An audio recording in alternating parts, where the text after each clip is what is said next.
So that meant to me that my time isn't his time. When he says, it's when he says.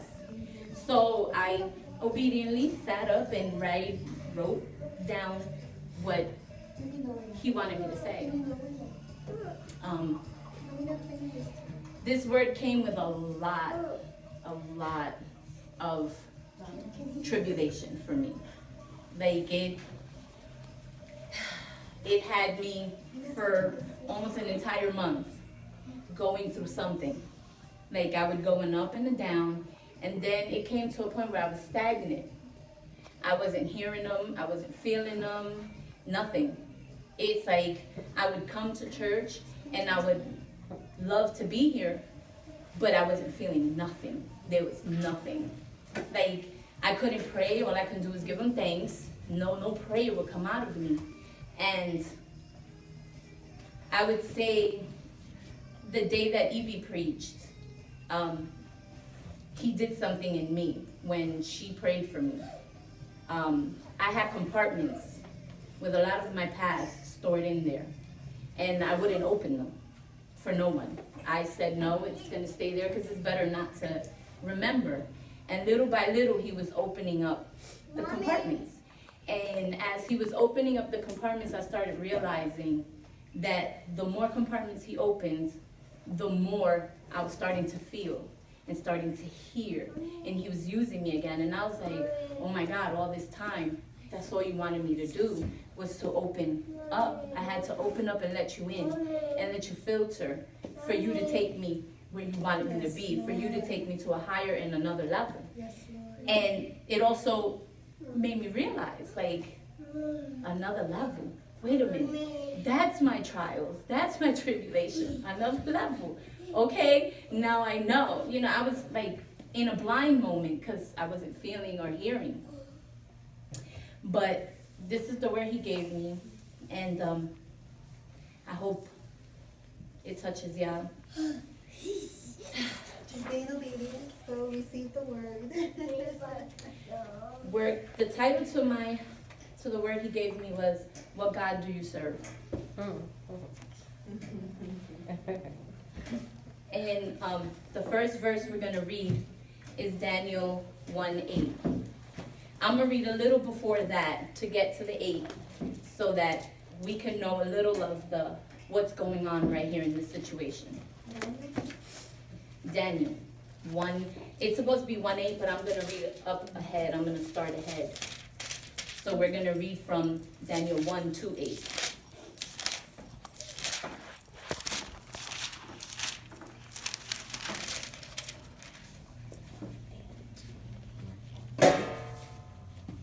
Number 1, all the way to 8. Chapter 1. Mm-hmm. You got it? Yeah. Mm-hmm. Do you see it? It's right here.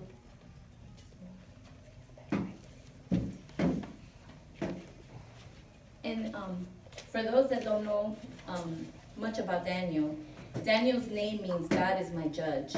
And he was an exiled Jew, student in the Babylonian court, powerful ruler in Babylonia. We're going to read the word in the name of the Father, Son, and Holy Spirit. Lord, may it be you right now, Father God, using me to bring your word forth to these people, God, to your nation, Lord. You chose now, Father God, so let it be. Yes, Lord. Amen. In the 3rd year of the reign of Jehoiakim, king of Judah, Nebuchadnezzar, king of Babylon, came to Jerusalem and besieged it. And the Lord delivered Jehoiakim, king of Judah, into his hand, along with some of the articles from the temple of God. These he carried off to the temple of his God in Babylonia, and put in the treasure house of his God. Then the king ordered Ashpenaz, chief of his court officials, to bring in some of the Israelites from the royal family and the nobility. Young men without any physical defect, handsome, showing aptitude of every kind of learning, well-informed, quick to understand, and qualified to serve in the king's palace. He was to teach them the language and literature of the Babylonians. The king assigned them a daily amount of food and wine from the king's table. they were to be trained for 3 years, and after that, they were to enter king's service. Among these were some from Judah: Daniel, Hananiah, Mishael, Azariah. The chief official gave them new names. To Daniel, the name Belteshazzar. To Hananiah, Shadrach, and to Mishael, Meshach, and to Azariah, Abednego. But Daniel, this is the key verse, but Daniel resolved not to defile himself with the royal food and wine, and he asked the chief officials for permission not to defile himself this way. Now we're going to read from Daniel 6, 10, and 11.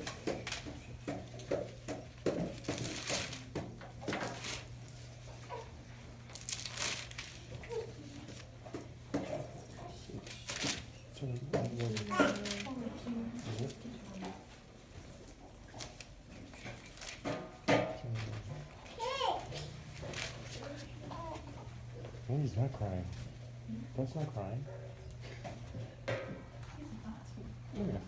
About the poop on your arm. Now when Daniel learned that the decree had been published, he went home to his upstairs room where the windows opened towards Jerusalem.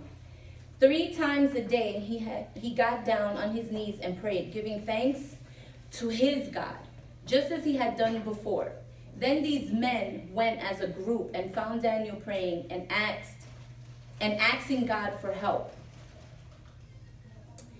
Now, I bring these verses because these are the verses God gave me.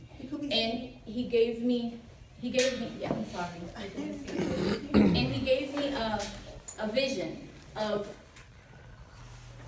what is happening now. That there's a lot of people that walk around and say they believe in God, but they're not standing firm to who God is.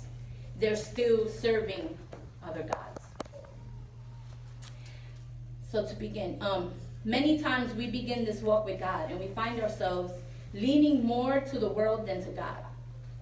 It could be because of a problem, a pain, a loss, finances, and many other small things. Or just maybe we don't believe that when we slip that God will be upset, so we begin to conform. This does not happen all at once. It is a progressive behavior that begins with maybe just a word or thought or maybe a small action. The enemy plays with what you believe is a small weak spot